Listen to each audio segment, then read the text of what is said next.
Hello, Churchill. My name is Court Worth. I'm one of the counselors at Churchill. Specifically, I work with 10th through 12th graders, last names starting with P through Z. And I'm here today just as a guest and to help introduce our speaker. This is a session for Eastern Oregon University, and our speaker is Tricia Stout from the admissions department at Eastern. And with that, I will hand it over to Tricia. Thank you for being here today, Tricia. Thanks, Court. It's lovely to be here today. I will just start sharing and we'll get right to, let me move that bar out of the way. And I think it'll be good to go. Just 1 second.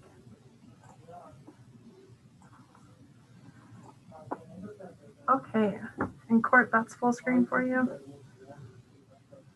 Yep. Okay, fantastic. Well, hello everyone. It's great to be presenting to all of you Churchill students about Eastern Oregon University. You may not have heard of us because we're located over in Grande, Oregon. So this introductory slide is just a quick video to kind of fly you over campus and get a glimpse of our beautiful Grand Valley.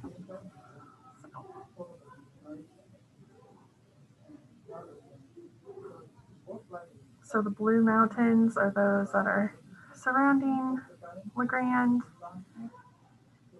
And then you'll get a glimpse here in a second of the Hepp-Elam Mountains, where you can access the Eagle Cap Wilderness. So this mountain range over there is the Hepp-Elam.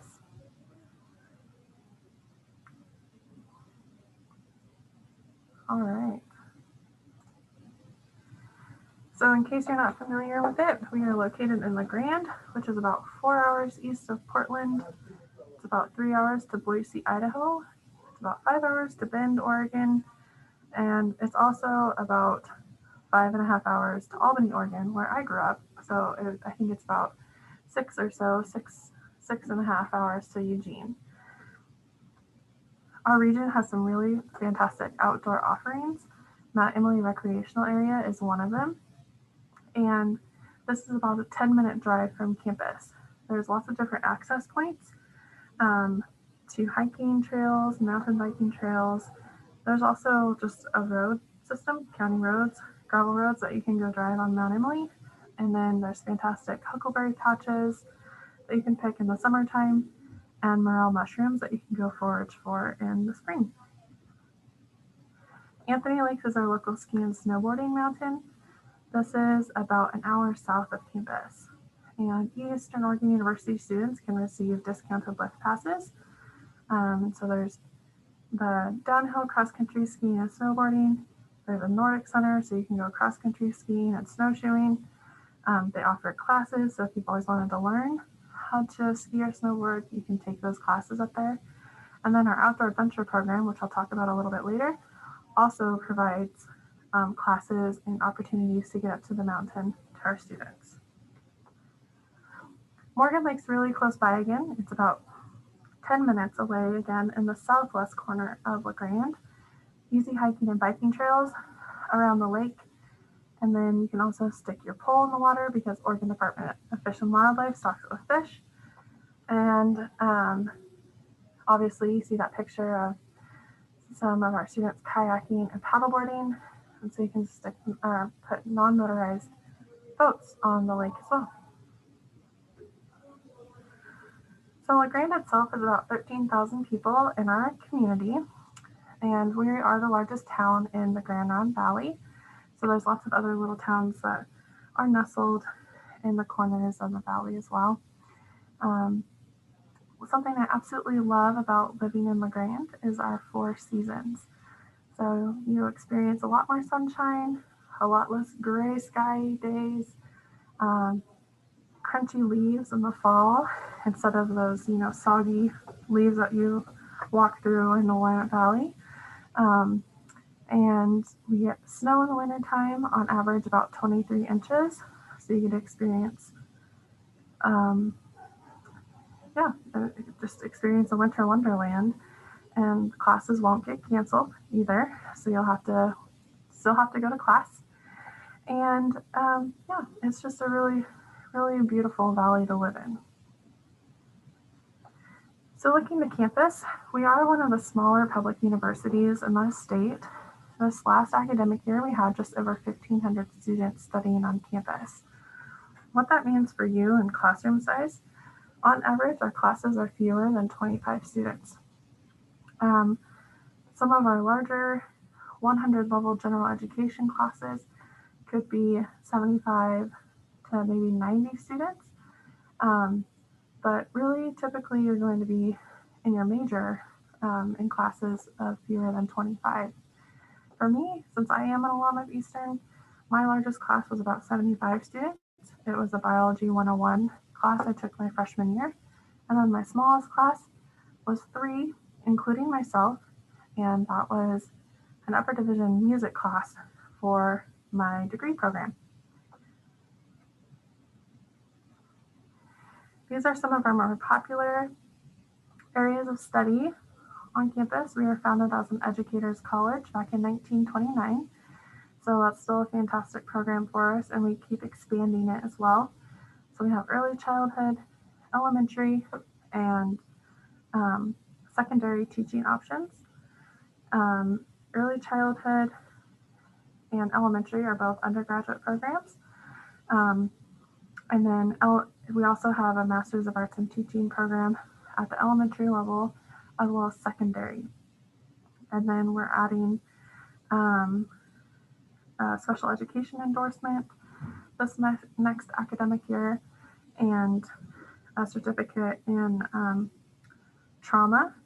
I forget the full name, but it's a trauma in the classrooms, essentially. So helping students or knowing how to help students who have had trauma in their life and how to help them be successful students. Our most popular area of study right now is actually a business program, business degree. And recently, in the last couple of years, our accounting concentration that used to be under business is now its own major. And then we're also hoping that we can break out our marketing concentration into its own major. So we're hoping that we can start that up this next fall as well. We also have 2 partnership programs here at Eastern with Oregon Health and Sciences University to offer a Bachelor's of Science in Nursing. And we also offer degree programs in agriculture science through Oregon State University. So pretty unique programs, because if you are wanting to study in one of those areas, you actually study all here at the Grande Eastern Oregon University campus. You never have to go to Corvallis campus to OSU or the Portland campus for OHSU to take classes or any of that experience. It's all done right here in the Grande. Not listed, there's over 20 other academic programs that we offer: art, music, history, anthropology, sociology, communications. Cybersecurity is another new program that we're bringing on this fall.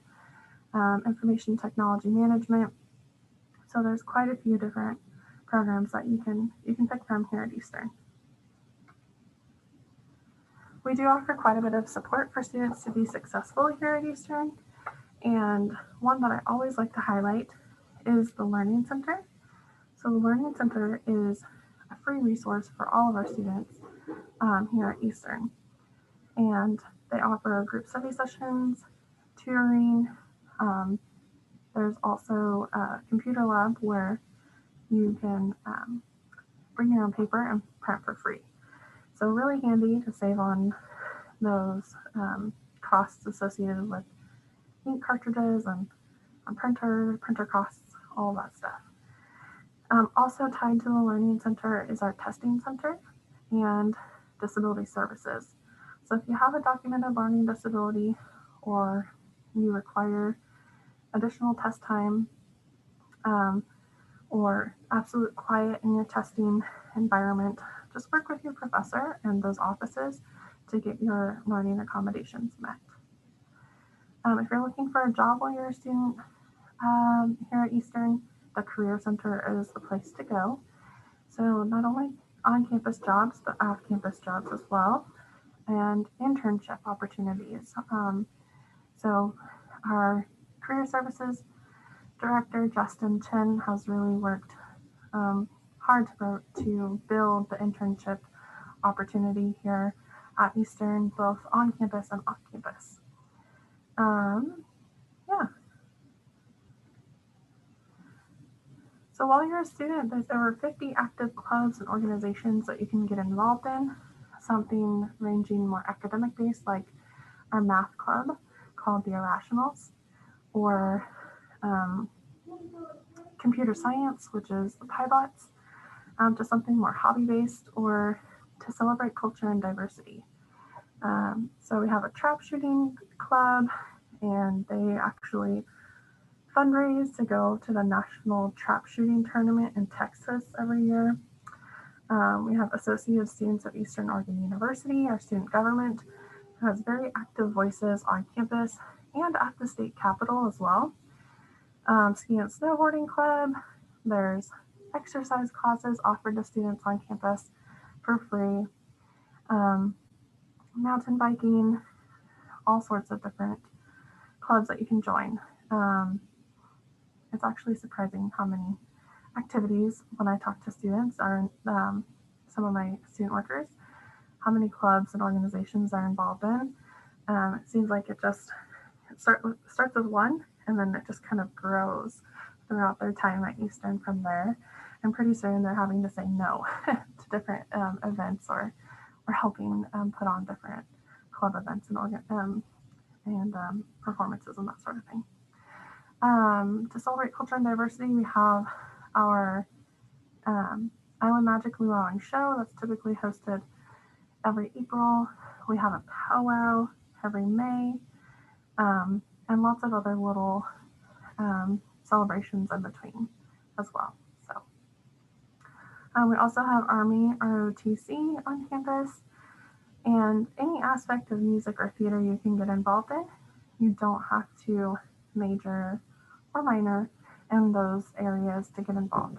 So if you just always wanted to audition for a theater production, that's an opportunity for you. If you enjoy singing, and you want to continue that into college, you can join the Chamber Choir. They meet Monday through Friday at noon in the music department. So a lot of cool opportunities for you here at Eastern. Studying abroad is also a really cool option to consider to enhance your college going experience. And we have students who study abroad for just a term, or maybe an entire year, or maybe they just go for a week or a few weeks in the summertime. So a lot of different options to consider in a lot of different countries that you can study in. We also have a national student exchange, so staying within the United States and studying at a different university for a semester or term or the entire year. So you can work with our study abroad and national student exchange coordinator to kind of pick your program that suits what you're looking for. So I talked about them a little bit earlier, but the Outdoor Adventure Program is a huge student organization here at Eastern, and we have a lot of different offerings. The most popular one is probably our rental shop in the Outdoor Adventure Program. So all of the equipment is free for students to rent: kayaks, paddleboards, mountain bikes, rafts, all of the camping gear that you need to successfully go camping for a weekend. It's all available to you through the Outdoor Adventure Program. You can also take college credit, and these are typically 1 credit classes taught. The class meets like once a week in different outdoor adventures.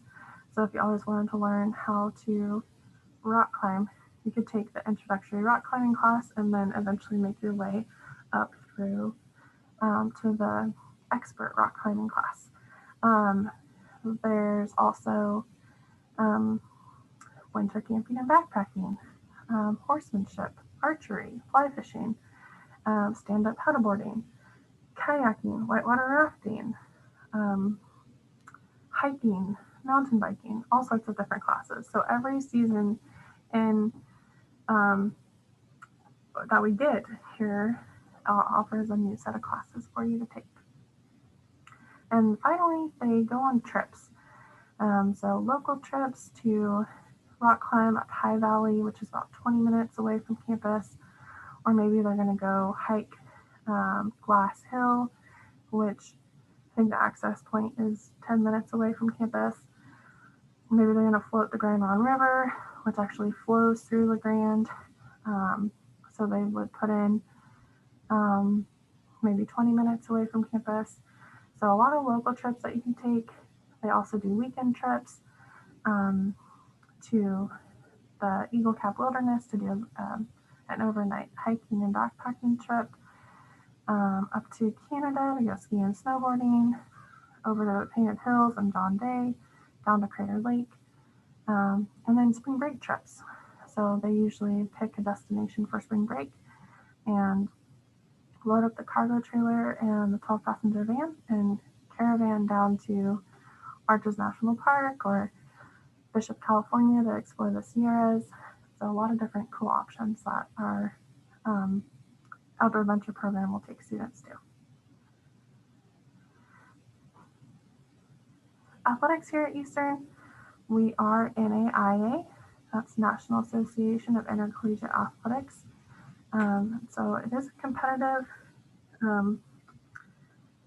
We do have competitive teams. A lot of our teams compete at the national level. These are all of the teams that we currently have. And we also have a cheer and dance team. If you're not interested in competing, you can always be a fan in the stands. It's free to get into the games. And once we make post-conference play, it's usually a couple bucks to get in the game. But I guarantee you it's going to be a great game to go watch. Or if you are still interested in being athletic in college, but not compete for the college, we also have intramurals. So most commonly in volleyball, basketball, and softball intramurals, which staff can also participate in. And so it's not just for students at Eastern. It's pretty fun to see staff out there playing too. We do require first-year students to live on campus, and we have suite-style residence halls for all first-year students. Every suite is gender-specific, and floors are co-ed. Every suite comes with a Wi-Fi router and cable TV access, and the kitchenette that you see there, a living room, a bathroom, a storage room, and then your bedrooms. The kitchenette comes with that microwave and full-size refrigerator. The living room comes with a sofa, a chair, and a TV stand or coffee table, however you'd like to use it. And then depending on the rooms, and your rooms are fully furnished as well with bed, dresser, wardrobe, desk, chair, that sort of thing. But depending on the room layout in the suite, your bathroom could actually be separated into 2 rooms as well. So it could be a toilet, sink, and mirror in one room, and then a shower room in another. So pretty handy to have multiple people getting ready at once. Room and board prices are based on the year. So this is September to June. And room and board prices vary depending on the room that you choose and the meal plan that you choose. So first-year students who live in the first-year suites are required to have a meal plan just because you only have your kitchenette in your room. And so you can eat at Mountie Cafe and Max Grill on campus. Both have great, delicious options. And I'm not just saying that, it actually is delicious. Ron is our general manager, and he loves to make comfort food and just keep things fresh for our students. So am I forgetting to tell you anything right now? I don't think so. So we'll keep going. So tuition and fees this academic year is just over $9,400. And actually, this price will continue for the 21-22 academic year as well. So we have frozen our tuition for the next year, which is really nice because typically tuition and fees does go up a little bit every year, but it's frozen. So the price you see here for 2021 will be the same for 21-22. This price is also based on 45 credit hours, which is what it takes to maintain EOU scholarship and keep you on track to graduate in 4 years. So 45 credit hours per year, that breaks down to 15 credit hours per term. So all in all, everything that the FAFSA, the free application for federal student aid, factors into your first year cost of attendance, it's just over $24,000 to attend Eastern. So that's including tuition and fees, room and board, books, personal expenses, transportation costs, everything that would kind of FAFSA tries to factor in. A lot of those are variable costs though, because you could choose to hopefully, knock on wood, live in a triple. Next, hopefully we'll bring that triple bedroom option back here shortly. But you can choose to live in a triple, which will reduce your cost of room and board. And then maybe you can rent your textbooks from our Barnes & Noble College bookstore on campus instead of purchasing them outright. So they're just two examples of how to lower that overall cost of attendance. So the application process here has been streamlined to help you just get it submitted faster. So the application is online from our homepage, eou.edu. You would click the red button that says apply, and it's just basic questions about yourself. There's no short answer essays or questions involved, just your basic information. And then we do have a $50 application fee, but we do also have a deferral form that you can submit in lieu of that $50 application fee. And then you can send us official or unofficial high school transcripts to make an admissions decision. And also, if you are taking college credit while you're in high school, you'll want to eventually send us those transcripts, official transcripts from all of your institutions that you're getting college credit from, so we can transfer that to Eastern. We do not use SAT or ACT in the admissions process, and we haven't for quite some time.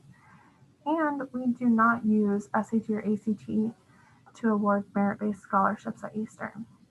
So you don't need to submit your scores for admission or for merit scholarships. And then once we have that completed application, we can make an admissions decision. What we're looking for from high school on your transcript is a 2.75 cumulative GPA, meeting 15 core subjects with a C- or higher. So that breaks down to 4 years of English, 3 years of math or algebra 2, 3 years of social sciences, 3 years of science, and 2 years of the same foreign language. If you have all of that met, you'll be automatically accepted to Eastern. If you don't quite have that met, we do have a second review process called the individual admissions review that you'll be given the opportunity to go through. So scholarships and financial aid at Eastern. So FAFSA opens October 1st, and that's also the same day that EOU scholarships open. So our merit-based scholarships for freshmen, like the University Scholarly Need, University Achievement, those will be awarded upon acceptance to Eastern. There's no application for it. But Foundation Scholarship, Diversity Scholarship, and a couple others like NAP Educators Award, those all have separate applications, and you do have to reapply for them every year. So even our current students have to fall into this October 1st opening, February 1st deadline. So every year that's the same range. October 1st opens the scholarships with applications, and then February 1st, those scholarships with applications close. You can come visit us. We are open for daily campus visits Monday through Friday at 9:30 a.m. and 1:30 p.m. And you can register at eou.edu/visit. During the summer months, we will be open as well, but we will only have the 9:30 a.m. option available, just because it gets a little warm in the afternoons, and no one wants to tour around a college campus in the hot summer sun. So we try and keep you cool. You can follow us on social media, see what our current students and Monty the Mountaineer, see what he's up to on Twitter, Facebook, and Instagram. And I'll take some questions now. Thanks. Yes, it's really cool too to be able to see all the photos and the video at the start there of campus. It really is a beautiful part of the state. I did have a couple of questions that I noted. One regarding testing. You said it's not required for either admissions or scholarships, but if a student has a test score and they feel like it would help their application, should they submit it? Is it factored in at all for anything? It would be factored in the individual admissions review. So that's one of the supporting documents that a student could submit is as part of the individual admissions review. Okay. Yeah. One other thing while we're sort of on the subject of the admissions process or the application process, this isn't a question, but just to students, I'll just note that Tricia had mentioned submitting your transcript to Eastern Oregon or to most any college you apply to. I'll just add to that. The way you do that is through Naviance. We're a school that uses Naviance, and it's a big part of your college application process with a lot of resources available, but then also it's like the tool that we use to submit transcripts. So you would list it in your Naviance account, list the college that you're applying to, and then once you've applied, request a transcript. So I'll just mention that. Well, another question I wrote down when you were talking about housing, Tricia, I'm sure, certainly if students were coming from as far away as Eugene, they would probably be very likely to live on campus. I would imagine that first year, unless maybe, they had relatives in town or something like that. But for second year and beyond, do most students live on campus, or is it more common to find community housing there somewhere? Yeah, that's a great question. So we do offer upperclassmen, international, and transfer student housing, all-kit hall, and then EOC apartments. And so you could opt to live on campus beyond your first year if you'd like. And we do have a small population of students who do live in all-kit and EOC. All-kit is it's like a residence hall building on campus, right next to North and Doherty, the freshman halls. But all of the access to the apartments is from inside the building, so there's no outside apartment doors. Okay. Whereas EOC is a more traditional apartment complex that's just directly off campus, but our residence life office still manages manages that apartment complex. So literally, here's the road, campus border here, EOC is right here. So it's like living on campus, but just directly off. Yeah, but it is pretty common for students to find a house to rent with a bunch of buddies, or an apartment with a couple other students as well. Okay.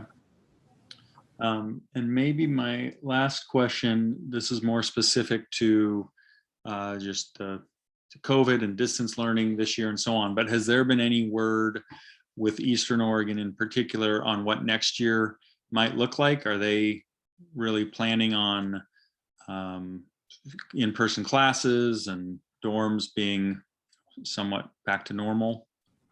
Yeah, that's another fantastic question. We've actually been in some capacity in person this entire academic year. So our executive leadership team really did a fantastic and hardworking job last summer to figure out how we could be in person for this entire academic year. And we haven't had to like shut down our in-person classes at all. And we've had students living in the halls as well. So we're hoping just to continue on with that model, and hopefully now that there's vaccinations available, hopefully we'll be able to bring back in our residence hall community that triple bedroom option as well. So this year we limited it to single and double room occupancies, but hopefully, just because it is a different price point for students who might be looking for a more affordable option, to bring back that third or the triple room. But yeah, so we've been testing our student population at the beginning of every single term.